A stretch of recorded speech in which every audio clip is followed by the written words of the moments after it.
ملأختي ناوشتن دقن زركب دلاي فتحي نسعب ملأختي بصمانا خصمعني محسن اتخوخب ترخيب له تجنرال ملأختي بزن كل تدر في خجمريه عسلي هو عسلي هو عسلي عشادي أما يدعسل إزي درفزي تمرعاوي مش مرعاتو سعسع أبتي داس نابتي قويلا مسوردن مسنيتا نمعجابون زي قبر درفي مو هايلو من درفو أتي مبالكالاي درفي كرامتا حاليفيو قوعقاتو كلنا خمن نفلتو هوي زي بل خبانا فلي باليمو ملأختي تصلاينا خبانا فلي النابلكو كجمرو سلازي خالهم كلنا بحدا كنوطط متان راوان سلامن كسفن فتحي خنقس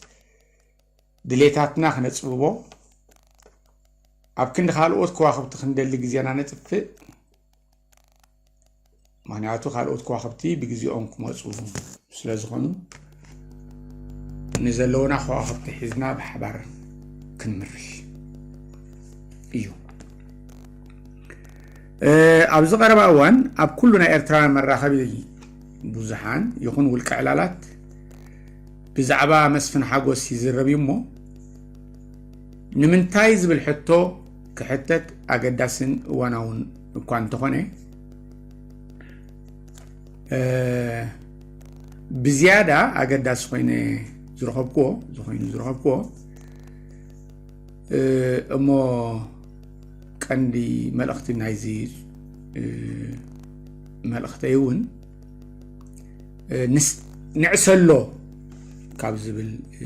زتبقسي حزبنا بحفشة دنبتا أو مخاب بفلاي كابزلو تسألمات زوز حبار خخب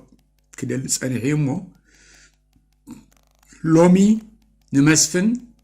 ناي جنرال معرك شيمو نخمرحو تسبيزلو هزبي بوزوحي زمسل اتتصبق إذا ترخبوزي بمدى بستوى زي كونس هلو كونتات زولدون زتابعون إيو بعند رؤسو كمتي مسم بعدون زبلو إرتراوي حسب إرتراوي قوتا زفترو مخاني كلكم كم تفلتوه مسفن حاجوس حدا خابتهم أب جزيان اسمنتهم أتحيزهم أب قالسيز بيرتاسلهن أب استفالالي صفحتات بتوفاينت زغلغلون حربنيا كم زغنا يزفلت حدن كندن مخنياتات نايزي نعسلو زبل دفئت كابزي زنق علي بخلتش عامة مرت مسفن حدا خابتهم نايجي 15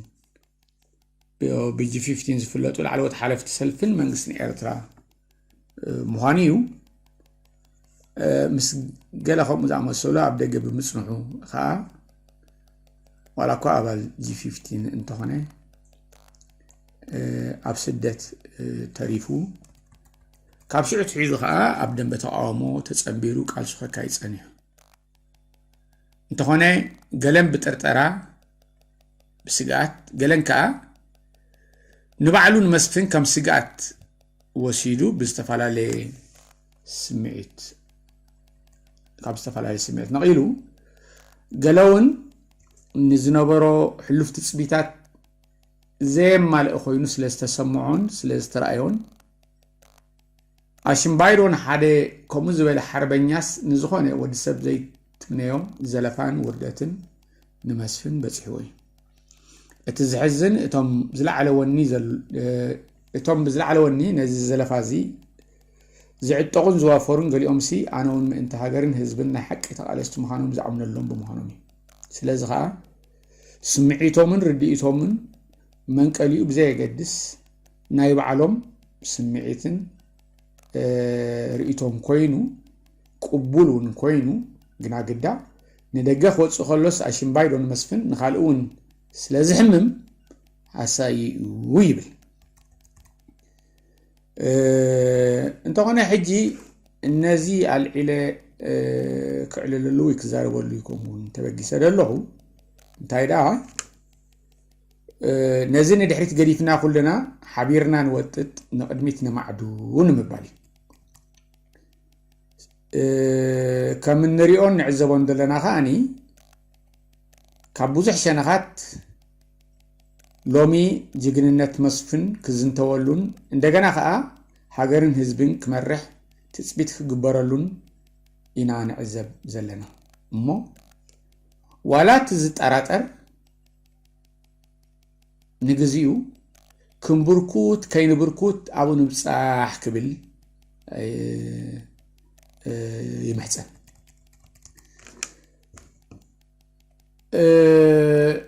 دحرزي اتي واناو هصص حتو انتاي نصبلنا زبل اذا انا حزبي يكون ፖለቲካው ምድባት ሆና ህዝባው መንቀሳቀሳት ሰፋለ ህዝባው መንቀሳቀሳት ሜዳ ይሁን አክቲቪስት ሲሆን ካመስፍን ሲ እንታይና ንጽበ ዝብል ሕቶ ይሞለቲ ተቀዳማይ እቲ ሓደ ሸና ካመስፍን ከኻባና እንታይ ይጽበ ዝብል እምባርን መስፍን እዚ ሓላፍነት ወላኳ ከቢድ እንተኾነ ብፍላይ ከዓ ምሳት ተሃላልዋና ስርዓት ኢሳያስ አምልዋጥ ግድን መሪሕ ጊዳኻ ክትጻወት ታሪኻዊ ሓላፍነት ክትሽከም ኣለካ እሞ ሃየ ነዚ ቃልሲ ኣዋሃህዶ ምርሃዮ ነቲ ኣብ መንጎ ውሽጥን ደገን ዘሎ ኤርትራዊ ሰራዊት ይኹን ተራ ህዝቢ መላግቦ ኹኖ ናይ መሰጋገር መድረኽ ኣትዎ ናብ መሰጋገር መድረኽ እትዎ ኣብ ውሽጢ ኣብ ግዜ ቃልሲ ምሳኻ ዝነበሩ ሓለፍትን ኣዘዝቲ ሰራዊትን ኣባኻ መስፍን እምነት ኣለዎ እሞ ከምኡ ዝበሃል ነዚ ብፍላይ ኣብ እዋን ዝግበረልካ ዘሎ ፃዋዒት ተጠቒምካ ግቡእ ተራኻ ተፃወት መስፍን ግዜ ኣይምለስን እዩ ብሓፈሻ ንህዝብና ብፍላይ ከዓ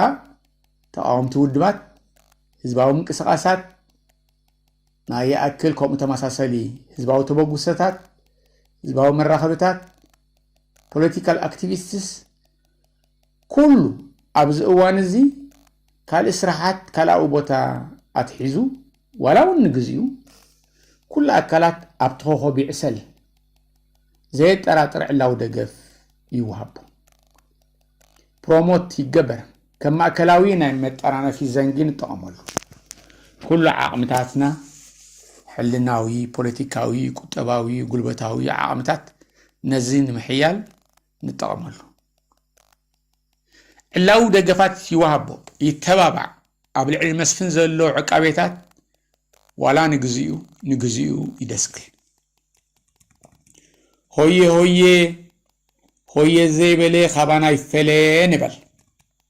እቲ ኮኸብ ተረኺቡ እዩ ንስዓቦ ይሓብረና ናብቲ ዓዲ መብፃዕ ክእትወና ዕድል ንሃቦ ሽግር የለን ካልኦት ከዋኽብቲ ክመፅኦም መስፍን ግን ናይ ሰዓት ዝኮኸብ እሞ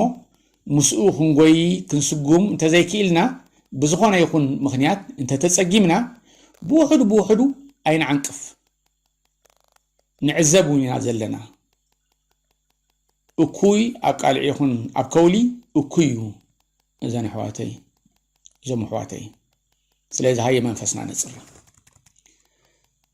ኤርትራና ንኩሉ ግዜ ብናፅነት ትንበር ህዝብና ካብ ፀልማት ዝወፀሉ ግዜ ነዋሕ ኣይክኸውን ኒሕና ፍልጠትና ዓቕምና ኣይዓርብን ኣይፅንቀቕን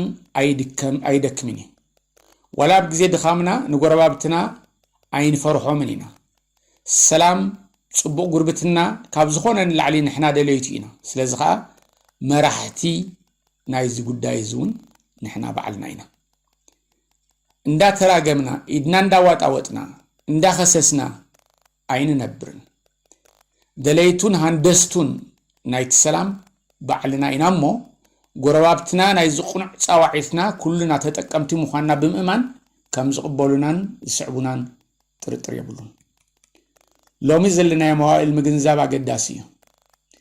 ናይ 60 70 90 ፖለቲካ ከም ዘይዋጽእ ፍሉጥ እዩ ዘመናዊት ሃገርን ፖለቲካን ዝምድናን ንፍጠር በመጀመሪያ ነናትና ሃገር ሰላም ከም ዘስፍን ንግበር ነማዕብል ንተሓባበር ብድሕሪኡ በሓባር ከመይ ንጎይ በዓል ግዜ ክምህረናን ክመርሐናን ኢትዮጵያውያን ኣሕዋትን ጎረባብትናን ከምኡን ትግራዎት ኣሕዋትና ብፍላይ ከዓ አንቱም ዓሰብ ተቋምቱ ኤርትራ ክትሕውሱ ትደልዩ ከምቲ ዝተባሃለ ሕልምን ጋህድን ነንበይኒ እዩ ዋላውን ከምኡ ተተመነኹም ዓዊልካ ምግላጹስ ነውሪ እሞ ሓደራ ተቆጠቡ እቲ ምንታይ ሳዕቤኑ ከቢድ ስለ ዝኾነ ህዝቢ ስለ ዘፋልስ ናይ አካዳሚያ ተራ መጽናዕቲ ጥራይ ኣይኮነን ከም ውልቂ ምናልባት ነቲ ትደልይዎ ጻዕርኩምሉን ትምህርቲ ክትምረቁ ይሕግዘኩም ይኸውን